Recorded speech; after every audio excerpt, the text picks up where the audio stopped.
Okay, welcome to the webinar, everybody. Thank you for joining us tonight. And we have a little poll set up right now. So while we're waiting for some other people to trickle in slowly, we're going to ask you to fill in some information about your home and where you're dialing in from, and kind of hopefully get to know a little bit more about your project and what you're excited to do.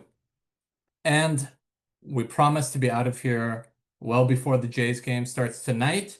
You'll see my presentation segment is very baseball themed. So we're going to keep that on theme, which will be very fun. So thanks, guys, for filling in that poll as we're going around here. And we're very excited to have you tonight. So we'll just give it another minute for you to go through that. And as some other people kind of cycle in here, and then we'll get started. Also, feel free if you're done with the poll to just reach out in chat and introduce yourself and let us know what neighborhood you're dialing in from and what excites you about heat pumps and what kind of motivated you to join us tonight. We're always interested to hear that.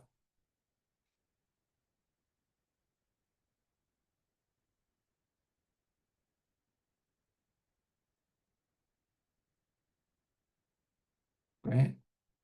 Okay. So we're gonna kick it off here.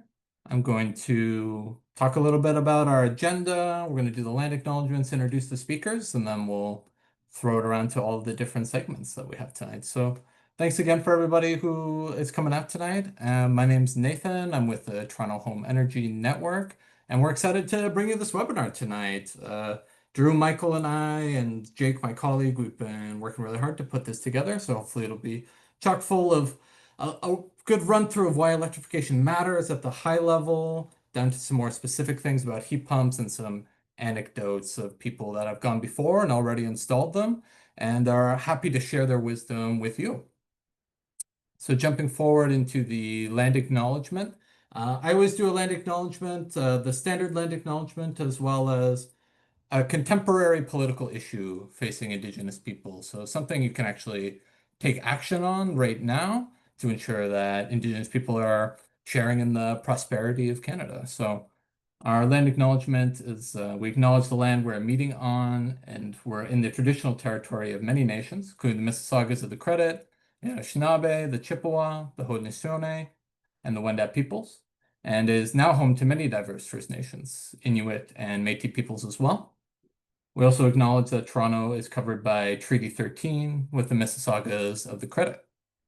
So that's our traditional land acknowledgement. We also have something contemporary to dive into. This is a CBC article that came out last week talking about how Prime Minister Carney's new major projects bill has led to this kind of second order effect on Indigenous people, because part of the major project funding requirements is that consultation go through First Nations communities, which means given all the money on the line for these major projects, they've become inundated with consultation requests and are worried they're not actually going to be able to go through them in a thoughtful way, and things can slip through the cracks, and these big projects may not end up benefiting their communities in the best way just because of the volume of requests that they're getting.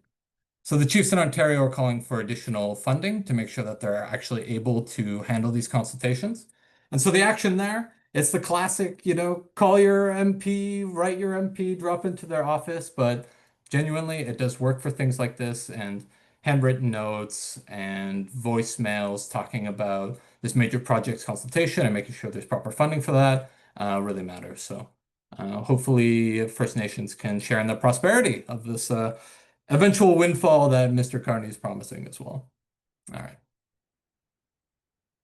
So tonight's agenda, we're going through the intros and housekeeping right now. So at the moment, you're all in a state of forced mute, but I promise we'll open that up later for Q&A. But if you have some burning questions, feel free to throw that in the chat. And we're going to do a little introduction to the speakers in a second. As we go through, the order of speakers is going to be Michael Adalik from Toronto Hydro on the high-level electrification benefits and exciting information on their new energy coaching program that's linked with the city's furnace upgrade program. So there's a lot of exciting support that's coming for Torontonians that are interested in heat pumps right now. So Michael will give us some background on that, which is very exciting. And Drew Tozer is going to follow up Michael. And it's a little bit more into the nitty-gritty of heat pump benefits and basically how awesome they are and how they're magical and wonderful devices and why every home in Canada should have one. So we're excited to hear from Drew about that. And then I'm going to be finishing up with some anecdotes, some kind of case studies that we've cobbled together to talk about some heat pump installations that went really well and some that didn't go really well. And those homeowners were happy to share their experience with us so that we can share that with you. So you can avoid these sort of costly surprises and those stressful moments of unexpected costs that can come up in home improvement projects. As well, we'll just have a minute on this sort of community support model and the support that we're trying to spread across the city with the Home Energy Network. And we'll finish with the Q&A. So again, chat, and we'll have time for that at the end, and making sure we're getting out of here in time to cheer on the Blue Jays tonight. Of course, we're going to share a handout with all the links and things we're bringing up and all the helpful articles, as well as a recording at the end. So feel free to kick back. If you're seeing something that would go too quickly or you're worried about it, we're going to send that after. So I know the furious note takers are going to be taking notes anyways. You keep doing you. But for those who would rather just kick back and listen, you're very welcome to do so as well. So tonight's speakers, briefly mentioned, but Michael Adelic's going to kick us off. He is a climate action consultant with Toronto Hydro, and just frankly is all over the city. You'll see Michael at community events, sometimes multiple a week, libraries and webinars. So really a champion for climate action with Toronto Hydro. We're really grateful to have a utility in the city that is willing to be forward-looking and progressive and engage with electrification and climate action at this level. So we're going to hear about his work as an energy coach as well. So that's going to be the bulk of Michael's presentation. And then Drew's over there with the author of Feel Good Homes, which is a great book. Actually, my onboarding for this job was reading Drew's book. So if you really want to get up to speed on HVAC and everything heat pumps, his book's a great place to start, and he gives it away for free. So that's something we'll send to you as an ebook tomorrow as well. And he's co-founder of Foundry Heat Pumps, which does residential heat pump installations. And he started that before that as an energy advisor. So a lot of experience, but also an expert at making these sorts of things accessible and exciting and interesting. So excited to hear from Drew as well. And then closing with me. I'm the homeowner journey coordinator. That just means that I'm trying to get people the right information at the right times when they're doing heat pump installations or bigger home electrification projects. So they're not getting lost in the weeds and feeling like this thing is actually achievable. Connecting them with support, bringing out case studies, connecting them with other resources around the city. That's basically my job there. So without further introductions and ado, I think I'd be happy to throw it over to Michael, who will do some screen sharing now. So I'll drop off my screen here and Michael can jump on that.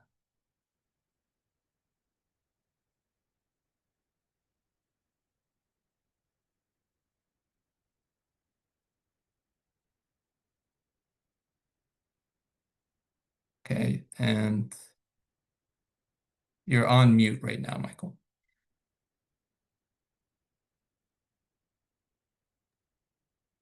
Okay. Can you hear me okay? We gotcha. All right. So we got hopefully the tech stuff straightened out. Everybody can hear me and yeah, it's coming through clear and you can see my deck. Um, so thank you everybody for joining us this evening. As Nathan mentioned, my name is Michael Adelic. I'm a climate action consultant at Toronto Hydro, and I work primarily supporting residential customers electrify their homes. And we're gonna do a dive into what we do and how we do that, and hopefully we'll maybe see you guys on some of the energy coaching calls in the future. So I'm gonna start with a little bit of a background on climate action in Toronto. So I'm gonna start with the city of Toronto establishing a goal of reaching net zero. So this is an ambitious goal that the city has established to reach net zero by 2040. And Transform TO has outlined how this goal will be achieved.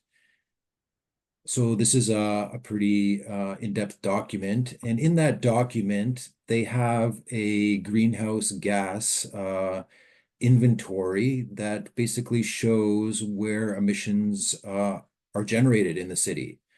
And in 2021, that breakdown shows that almost 90%, more than 90% of the emissions in the city are generated by buildings and transportation.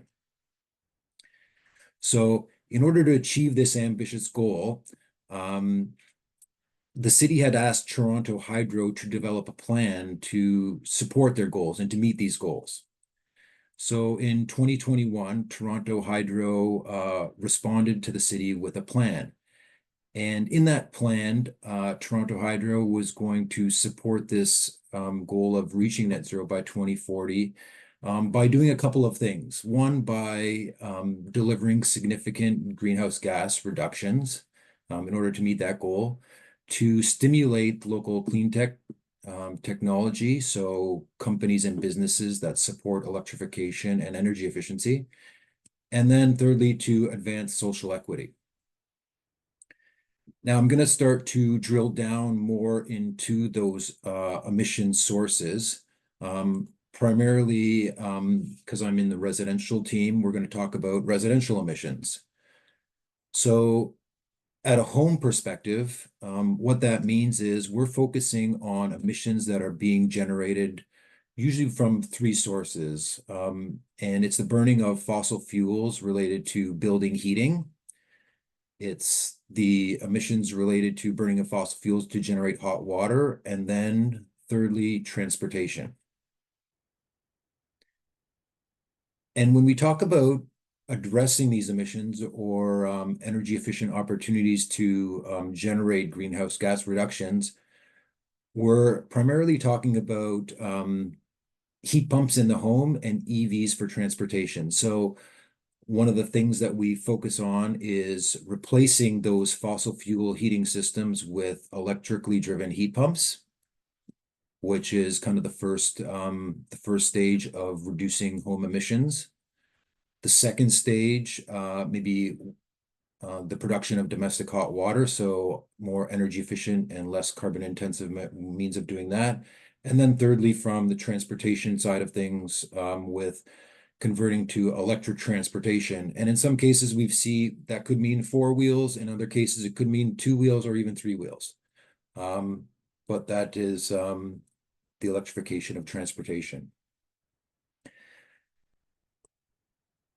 Now, when we talk about electrification, we'd like to also talk about what the benefits are for electrifying. Sometimes a lot of the drivers when it comes to home systems and financing is cost, but there are some additional benefits that that we like to talk about when we talk about electrification. Oops, did I skip? No. So firstly, electrification is something that can increase the comfort and climate in the home. So what we see with electrification is that homes have a more consistent heat, and we don't see the fluctuations in temperature that we typically see with legacy type systems. So the result is a more comfortable feeling in the home. Secondly, is that we are able to generate both heating and cooling from a single appliance. So the heat pump is now able to do the job of, again, typically a furnace and an air conditioner, or a boiler and an air conditioner. So we've now got 2 jobs being done by one heat pump appliance. Next is the air quality. So by replacing fossil fuels, the benefit is that inside the home, we've eliminated combustion and potentially harmful emissions in the home and outside of the home as well. So it has an added benefit of kind of in the community, inside the home and outside the home. So I'm going to jump now a little bit back into the plan and just touch on that as we get into some of the services that are currently available for Toronto homeowners. So as part of the climate action plan that Toronto Hydro shared with the city, we set up climate advisory services. And the goals of those services are to make it easier and faster for customers to adopt clean technologies and energy efficient technologies, to also help grow the clean tech industry. So again, the contractors and service providers that are doing decarbonizing and electrification. And then also to enable those projects, to support them kind of in the informational and the research stages, if they need support during their connection process, if it includes some upgrading to the grid, and also to support them in their transportation retrofits as well.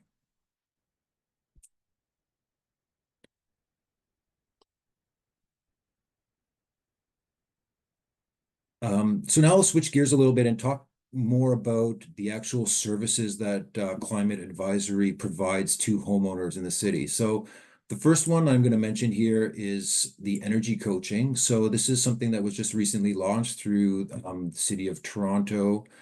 And it's essentially a free coaching call. It's either a phone or a video call. It's 60 minutes with a Toronto Hydro energy coach to get information on electrification and decarbonization. Another service that we provide is a service called non-binding estimates. This is to get an idea of how much a service upgrade might cost and how long it might take. We also endeavor to provide information on clean tech solutions. So providing information on heat pumps, hot water heaters, retrofits that you might do on your building envelope.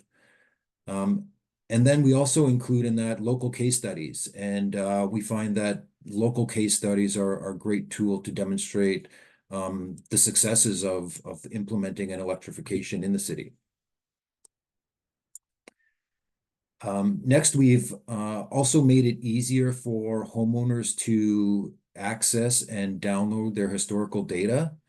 So this is also something that we find fairly often in the electrification conversation or the heat pump conversation. Also comes the service conversation. So getting access to your historical data is a good way to understand what options you might have and to have further conversation to determine if it's in fact needed.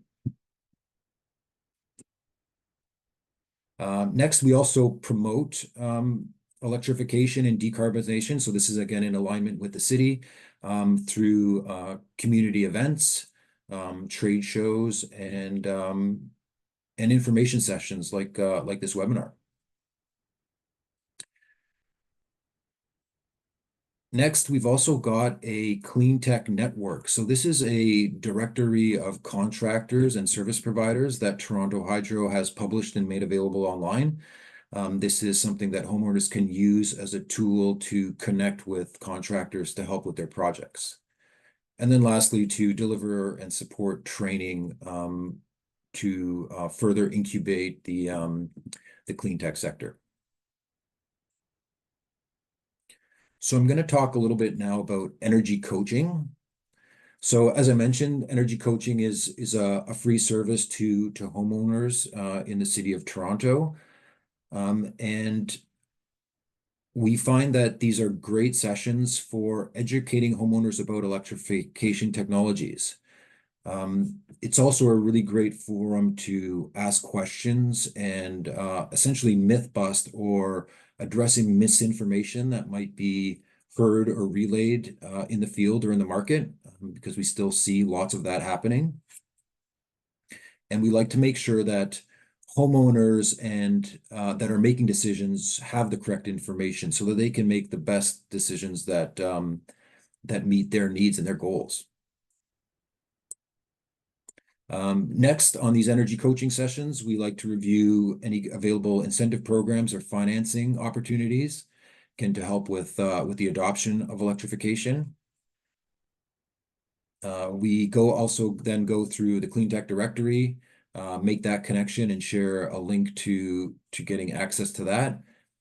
And we also then do a little bit of a deeper dive into their historical energy use to identify maybe trends or questions, and just to explain to homeowners that it's a great tool to use to understand how and when you're using power. When we're talking about electrification, heat pumps are great tools to meet energy efficiency, and understanding more about when and how you're using power goes hand in hand with that. So I was talking a little bit about myth busting, and if I just switch gears now and talk about some of those myths.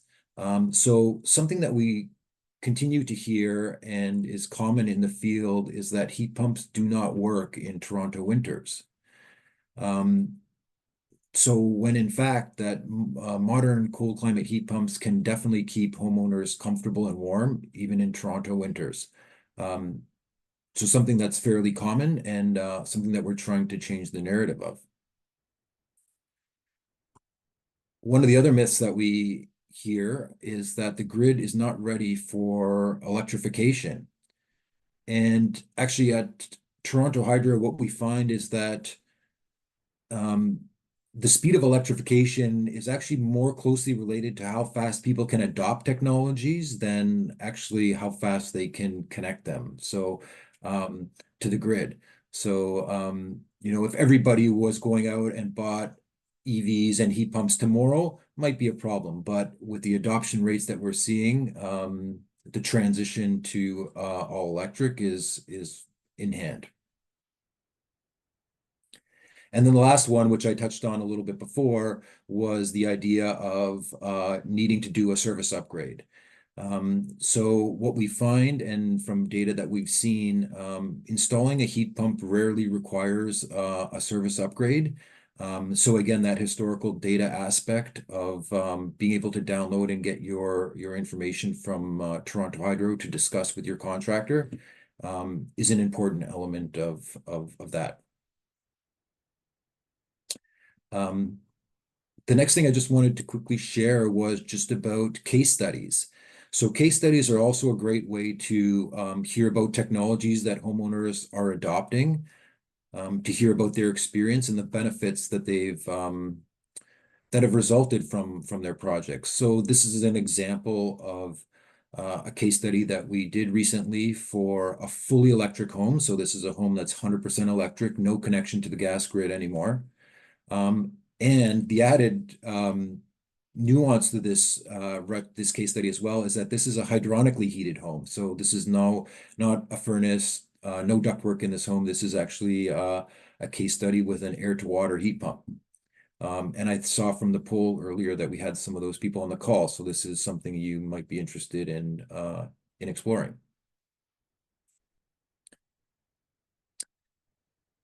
Next, I'm just going to touch a little bit on the historical data. So again, we've made it easier for customers to download and access their data. And there's kind of two ways that that homeowners can take. One is to get green button data. Although in some of our sessions, we found that this is a particular file format. And if you don't have the right reader, this data can just not make any sense to you or to the homeowner. So another option on the Toronto Hydro customer portal is to download a CSV file. So this is an Excel kind of readable file that homeowners can use to get their kind of demand profile. And you can kind of see a demand profile there in the back.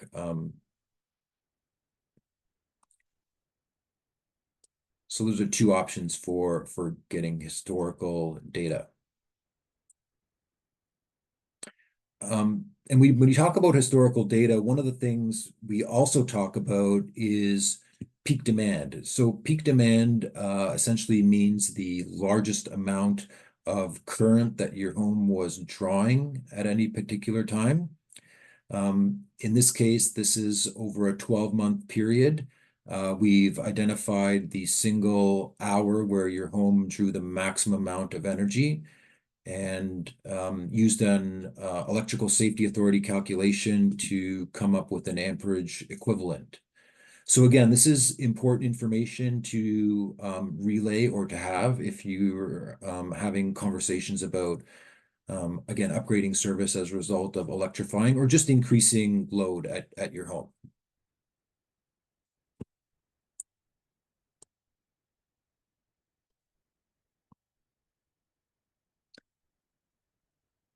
Next, I'm just going to touch a little bit more on the clean tech services network and directory. And the distinction there between network and directory is just who it faces. So the network is for actual contractors. So we're always looking for additional contractors and service providers to join the network. And then the directory side of it is the online tool that then homeowners can then go and use and filter based on the services or products that they're looking for to be able to connect with a clean tech network participant.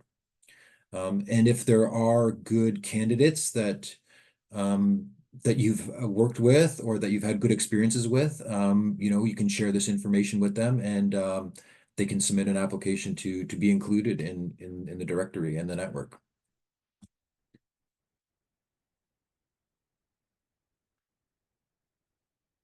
So the other element that I mentioned in there was getting out to community events and sharing the message. So this is just again another way that we found is a great way to have conversations about electrification, to address misinformation or myths in the market. So like Nathan mentioned, you might have seen us at community environment days with the city, trade shows, or even webinars like this one and seminars.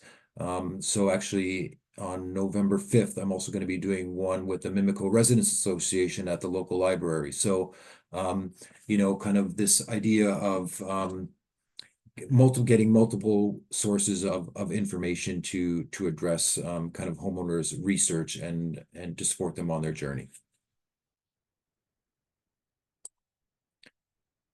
So that brings me to the end of my presentation.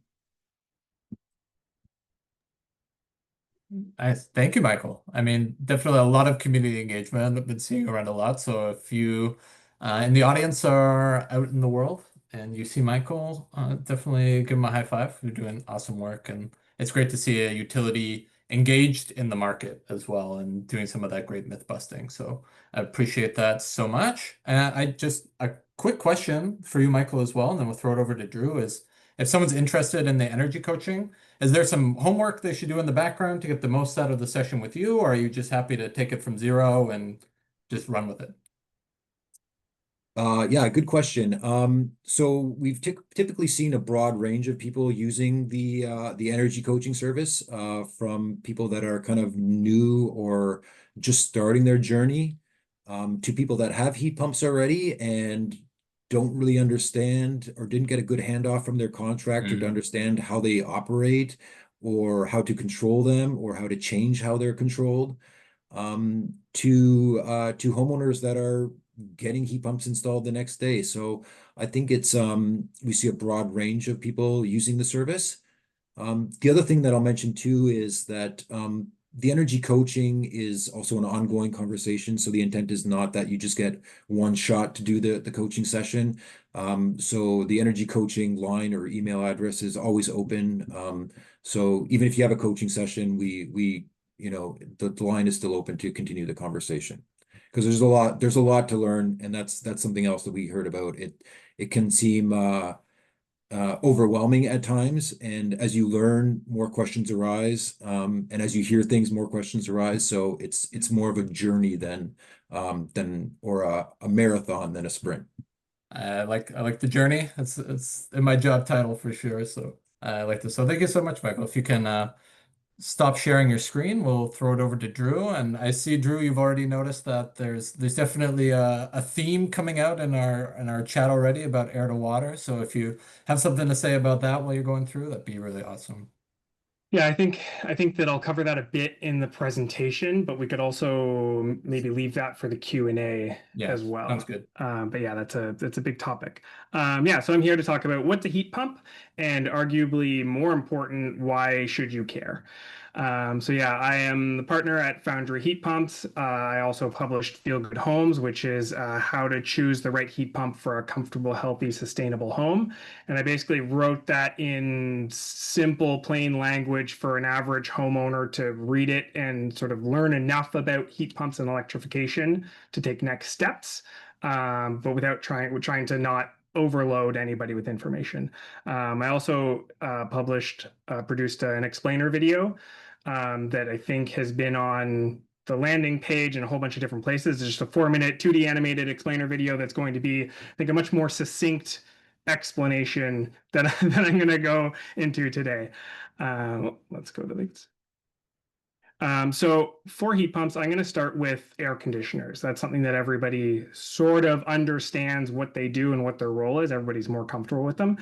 And the misconception about air conditioners is that people think that they add cold to the house. They make a house cold. But what air conditioners are actually doing is removing heat from the house. Just like if you have a room with a light on, you don't make that room dark by adding darkness, you make it dark by removing the light. So here's your air conditioning system. There's an indoor unit and an outdoor unit. All an air conditioner is doing is taking some of that heat into the indoor unit and dumping it outside. The less heat that you have inside, the cooler, the colder the house is going to feel. And so that's what an air conditioner is doing.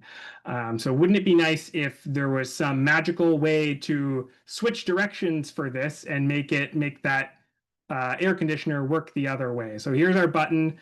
We're going to magically press that heat button instead of cool. And now rather than dumping the heat outside, it's actually going to take heat from the air outside and bring it inside and keep the house, warm the house that way.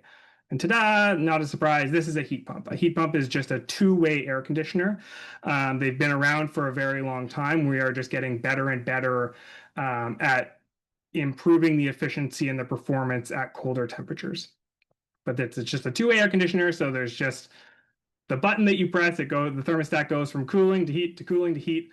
And the next natural question that homeowners always ask is, but how does it work in the cold? How do you get heat out of cold air? And it's an intuitive question because winter, cold air feels cold to us.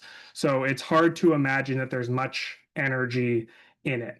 But energy is the important thing there. This helps if you think about it in terms of energy in the air and not in terms of heat in the air. And if we look at that same outdoors in the summer and in the winter, if we add up all of the energy in the air, what you actually find is that warm summer days only have about 10 to 15% more energy than cold winter days. And that's all that heat pumps care about. They are just moving energy, heat from one place to another, and cold air still has plenty of energy to move.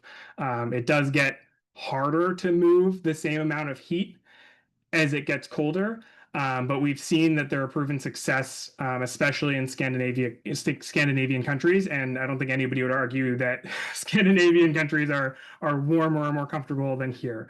So the why heat pumps part, Michael covered it a lot in his presentation. A big piece is comfort. It's the health and safety of just removing combustion.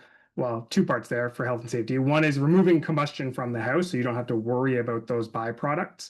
And it's also when you have a system that's running more often, it's easier to mix the air and filter the air. So when you sort of improve the HVAC system, you can improve and monitor indoor air quality.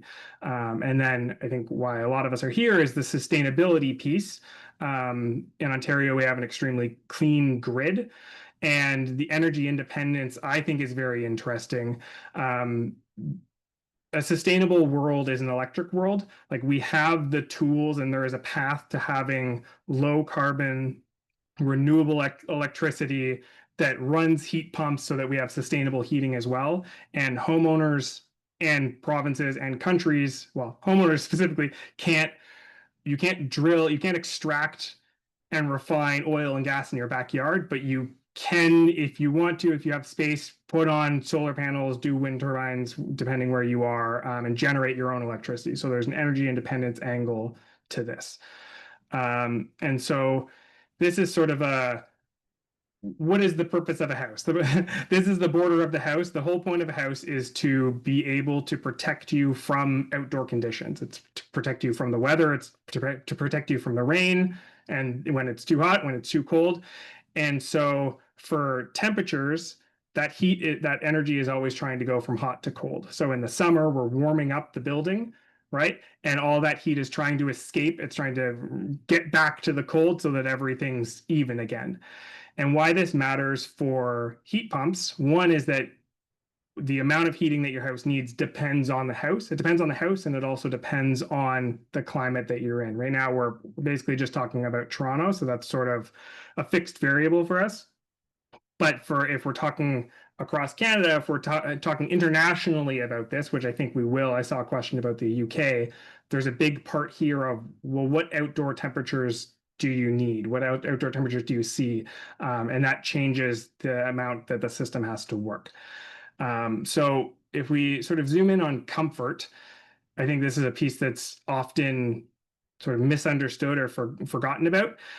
So for comfort, the important thing is load matching. So load matching is the HVAC system's ability to provide the right amount, the perfect amount of heating and cooling throughout the day, throughout the week, throughout the year. The goal is to be able to have a system that provides 100% of the year. That's sort of not realistic, just because you're always going to have shoulder seasons that the load is so small that it's not worth having a system that can do it, but then it's sort of open the window and you're comfortable.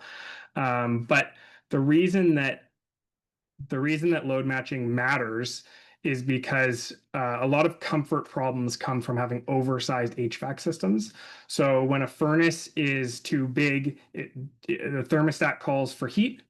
The furnace turns on, it dumps heat into the house. The smallest amount that it can, it's still a lot. It dumps it into the house just for long enough to make the thermostat happy. And then the thermostat tells the furnace to turn off. So why this matters is because a lot of times we have 2-story houses, 3-story houses. There's always the thermostat in the sort of the living room on the main floor, very close to the furnace. And then there's longer duct runs. If we're talking about ducted systems, there's going to be longer duct runs that go up to the top floor, back of the house. And that furnace is never going to run for long enough to provide heat to those furthest away ducts. You can picture the furnace turns on and the heat starts going through the ducts. And as it almost gets to that top room, the thermostat says, okay, we're good, right? And the furnace turns off and all the ductwork cools down. And so that's why you have that problem.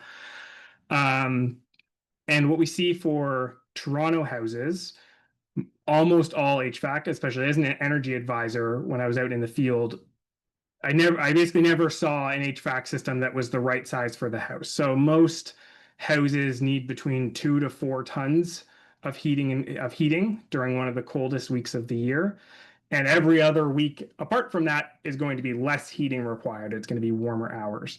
And so for furnaces, for single stage furnaces, I mean, you could probably stretch this to 4 tons, but it's sort of 4 tons all the way up to 10 and more. Modulating furnaces do a bit better. But even if they get down to 2 tons, 2.5 tons, that modulating furnace might be the right size on its lowest, like the smallest modulating furnace on its lowest setting might be right for that house a couple of days a year, right? A couple of hours a year. And so when we talk about comfort, we're talking about right-sized HVAC. And for an average Toronto house, right-sized HVAC needs to be heat pumps because they don't make furnaces in small enough sizes to just be right-sized for the house. And this is just my little picture of the comfortable house with the heat pump, and then the discomfort between the floors when you have a furnace dumping heat into it. So that's just a high level. I think that I'd love to have a conversation about air to water. Start it in the Q&A certainly, but here's all the other ways to reach out to me, because a lot of these questions might end up in the it depends realm, just because, especially for air to water, it ends up being sort of site specific. If you do want to get more information about heat pumps, electrification, their benefits, that's why I wrote the book. I wrote the book. My pitch for it is that it's like a 2-hour consultation with me to pick my brain about everything that I know about heat pumps. But you can do it on your time, at your pace, in your house without me. And I give it away to homeowners for free just to try to improve homeowner education and contractor education, and accelerate the energy transition.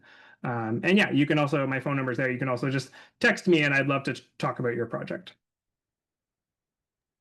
It's very generous putting your number on the slides there. I mean, if you reached out to Foundry Heat Pumps, it's gonna come to my phone number Okay. anyways. Gotcha. I understood.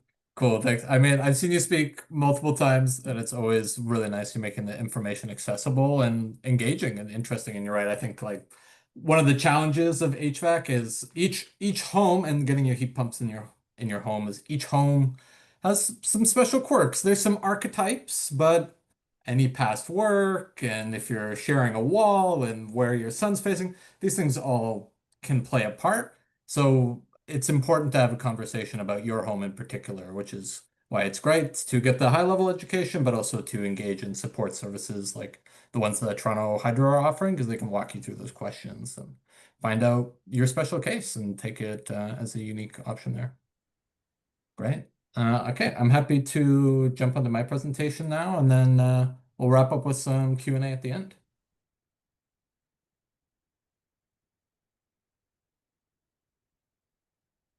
Okay, I made a baseball-themed presentation. We're calling it Home Runs and Strikeouts, Words of Wisdom from Torontonians who've already installed heat pumps. You can see the Blue Jays clearly endorse heat pumps, at least the wild ones do. So home runs and strikeouts, that just means we're going to be looking into one project, a heat pump installation that went really well. The homeowner learned a lot, and it's a great case study to share with other people on how to take your project incrementally and find the small wins that lead up to a comfortable home.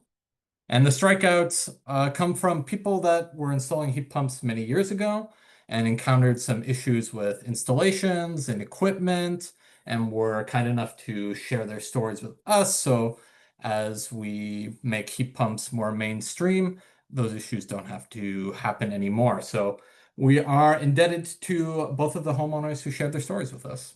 So we'll dive into those. At the highest level, what we do at the Toronto Home Energy Network, we're just a nonprofit. There's no kickbacks here. There's nothing to sell you. There's no affiliate marketing. We just want to make sure that you're making the right choice for your home to get a modern and comfortable home, to reduce the emissions and pollution coming out of your home. Because a lot of the time, it depends not just on your home, but on your budget and what you're comfortable with, what your spouse is comfortable with. So all of these things kind of come together. So we want to give you the right support for you at the right time. I'll dive a little bit more into the support that we do as a nonprofit at the end of the presentation, but I'm going to start diving into our case studies now. So we have the strikeouts, and the thing to keep in mind with this case study is just choose your contractor carefully. This is true for bathroom installations and kitchen installations. It's true for getting a heat pump installed as well. So I'm going to show a quote here from that homeowner. I find it interesting, or they say, I find it interesting that people seem to skimp on roofs and HVAC, and they'll get a very expensive countertop. My choice to save 8K on the HVAC cost me 25K, and we'll just call this a homeowner who would do it differently next time. So obviously avoiding $25,000 in extra expenses is something we really want to help you do. And I will point out that this homeowner was doing their project in 2018. So things were a little bit more fringe at that time, but they were doing a big gut of their 1940s bungalow in East York. And they went to their local HVAC installer, just someone that was recommended in the neighborhood that they had heard about before. And they got the heat pump installed, but very quickly issues started to arise with their system. So the outdoor compressor unit had needed multiple service visits. They weren't getting the heat that they needed. It required some replacements parts, and all of these visits and replacement part purchases combined added up to that $25,000 cost that we want to help you avoid. So what went wrong? What were their three strikes? And with that, we'll have some recommendations on how you can avoid those. So the first strike is they didn't check their contractor's heat pump installation track record. At the time, this would have been a little bit harder to do, but in 2025, there's no reason that even before you're getting quotes from companies, the first thing you ask them is, hey, can I talk to other homeowners, or do you have case studies? Can you prove that you know what you're doing and you've successfully installed heat pumps in homes like mine? You shouldn't have any sort of resistance to questions like that. That should be something you do right away. So the first strike there was trusting but not verifying.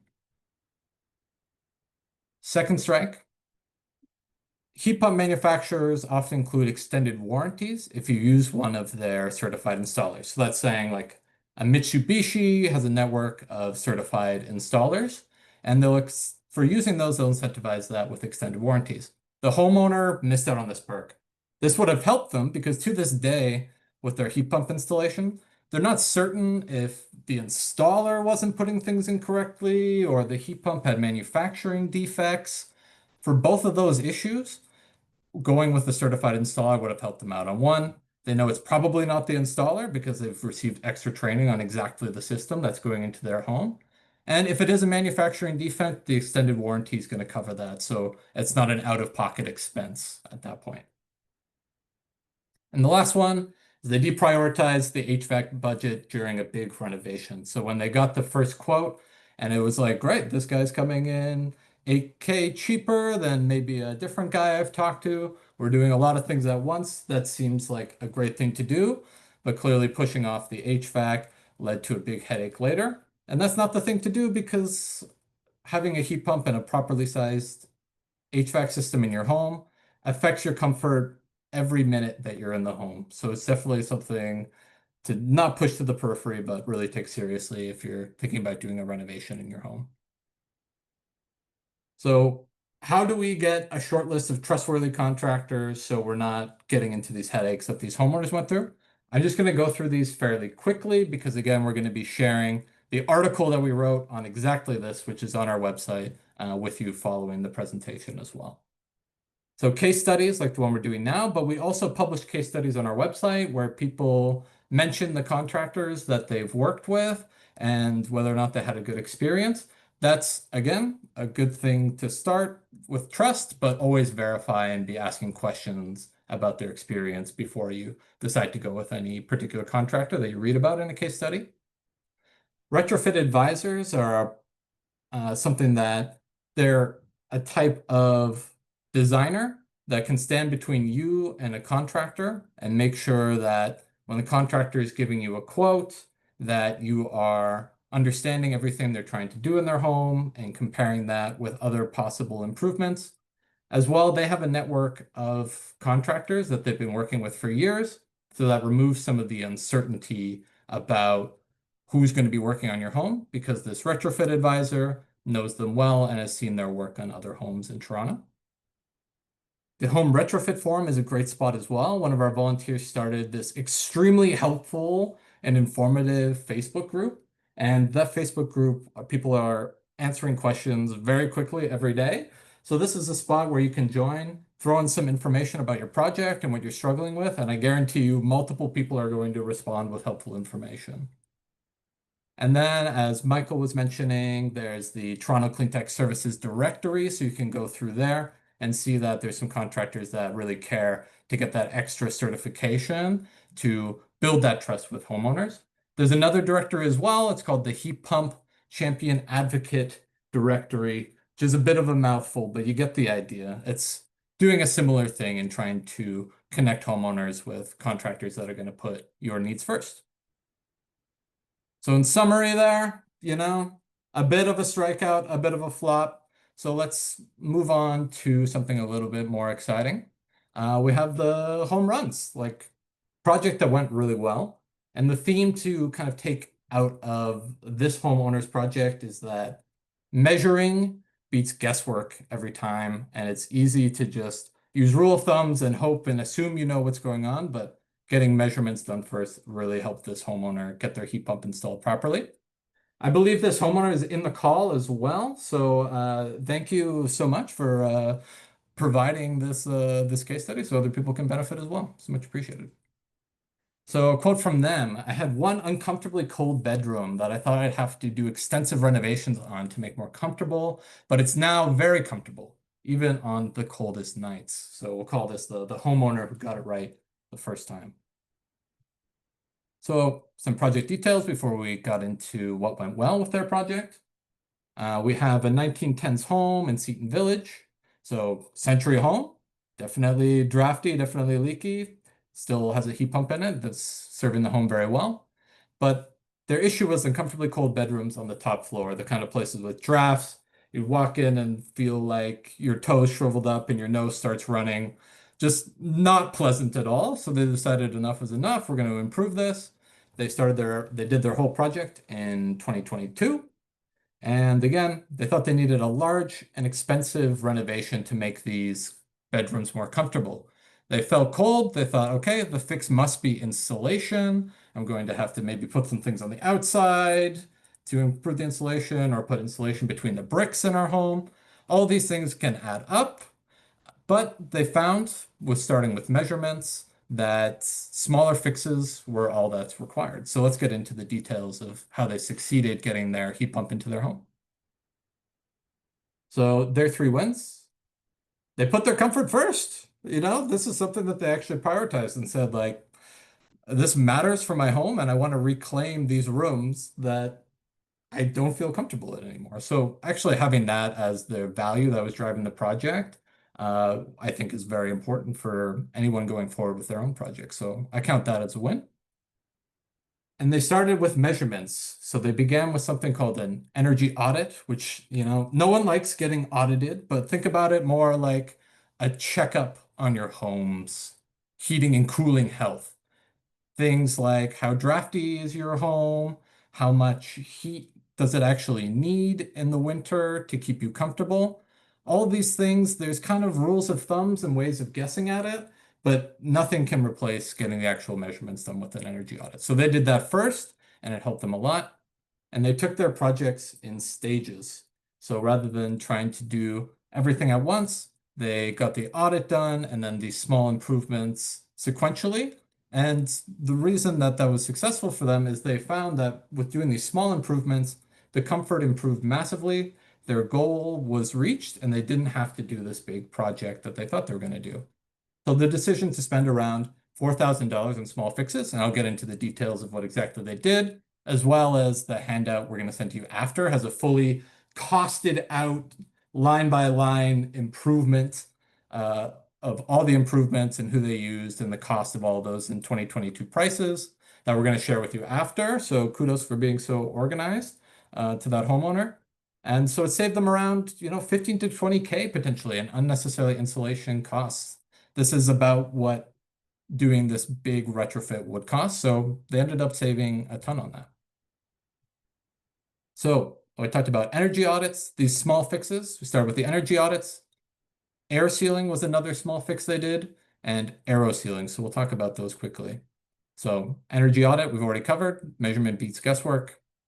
Weather sealing or air sealing, all that means is figuring out where the biggest drafts are in your home and plugging them up so they don't have to bother you anymore. You don't have to live with a drafty home, as it turns out, and there can be some very inexpensive fixes to get there. They were surprised that when they added up all the drafts in their home, it was almost a 2 by 2 foot hole in their house year round that warm air was leaking out of. So being able to patch that up and make it a lot smaller, obviously the heat pump's going to be working a lot better because it's not trying to overpower all the drafty holes in your homes. And this isn't limited to just century homes. Even more modern homes can be very drafty as well. And then a big improvement they made was fix up their ductwork. Heat pumps totally rely, if you have ducts in your home, on that ductwork to move heat. She did have ducts in her home. So part of what she did was measuring the ductwork to see if it was large enough and to find holes in it. And aero sealing is just a technique that goes in and seals all those holes so that the air moving through isn't leaking out. So another small fix that isn't very expensive, around the 2 to 3K range, that massively improved the efficiency of their heating and cooling system. So in summary, yeah, feels good, got their heat pump installed, comfortable home, didn't blow the bank. So we're happy with that one. All right, I'm going to transition now to just briefly talking about the Toronto Home Energy Network's model and the support we give, and then we'll jump into the Q&A. One more time. Yeah, there it goes. Nice. All right, so one of the ways that we're trying to help you out is creating resources. That's online articles, but a big document we've been putting together, we're calling your first heat pump guidebook. So this is going to cover all the different types of heat pumps, how to find contractors and rebates, and avoid these costly installation speed bumps, all in one place, interactivity, links to other things and support. And we're going to be releasing that in the next couple weeks. So I definitely recommend signing up to our fun and infrequent newsletter so you can get the digital version of that. We're also going to have copies of it at eco fairs and things that we like to go around at in the future. So definitely keep an eye out for that. But the digital version is going to be our main way that we try to get that out to people. We also do community support. The main thing that we try to get across is neighbors will give you honest advice. They're not trying to sell you anything.